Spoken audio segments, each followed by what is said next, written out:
looking down on Wolf Street and watching everyone else live. "Your mom is nuts," Tori says one day, after I told him I'm thinking of keeping it and maybe she can help after it's born. So? See, I don't even deny it. Just telling you how it is. She can't take care of herself, but you want her to take care of my baby? No, I want her to take care of my baby. Come on, Rima. She's crazy. The whole block says the same thing. You think I care what they think? How about me? Oh? You? I say all tough. I don't give two fucks what you think. He stares at me when I talk shit like that.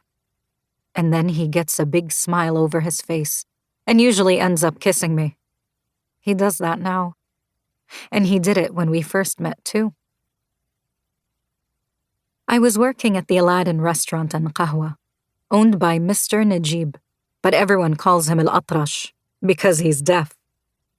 He's from the same village as my parents. Tal al-Hilo, and Baba used to do odd jobs for him. That's why he hired me, when he heard Baba's cancer was back with a vengeance. It was good for me that Al-Atrash couldn't hear anything, because that meant I answered all the phone calls and took reservations. Tori used to hang out at the deli next door, and he'd walk by to check me out. Sometimes to wave, sometimes he would pretend to ignore me but just stand there, posing in his tight jeans and denim jacket. I would stand at the desk by the front door, and there was a big picture of some sultan-looking dude on the wall behind me. Some ugly-ass fuck velvet picture that Al-Atrash found at a yard sale in Canton. One day, Tori stood by the door and winked at me. I rolled my eyes and turned my back. The phone rang. "Why you can't even smile, girl?" he said, and I whipped around to see his face near the glass, his ear pressed to his cell phone, his grin so damn big and corny. He'd call all the time after that. He'd sing that Groove Theory song to me that I liked, especially that line, "You're so lovely when you're laughing." He'd sing in his deep voice, "It makes my day to see you smile," over and over. Sometimes he'd call and just sing it to me, that one line. Watch me to make sure I smiled, then hang up. A lot of times while we snuggled after, he'd tell me all the people he thought I looked like. And one of them was Amal Leroux, and that made me happy because she is so beautiful. Tori was the first person in my life to ever tell me I was beautiful. I mean, he's mad because I'm not listening to him right now, but in some ways, he is dedicated. He called me baby girl, even though he's only 2 years older than me. But because I'm still in high school, he thinks he's an adult, and I'm not.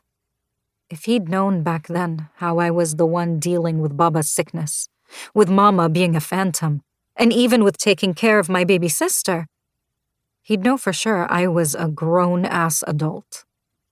The first time we went out, I lied to Mama and said I had to work late. She never talked to Al-Atrash herself. She never talked to anyone, really. And Baba was so sick by then anyway. All he did was lie in bed and gasp when the pain would set in, sweating and sucking in his breath so sharp until Mama gave him the pills. Those things just knocked him out, as far as I could tell. And even though I was glad he wasn't in pain, I missed him.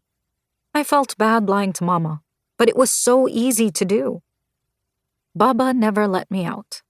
But now that he didn't know me from my little sister, I figured this was what they call a silver lining. Mr. Donaldson, in English class, said that all the time.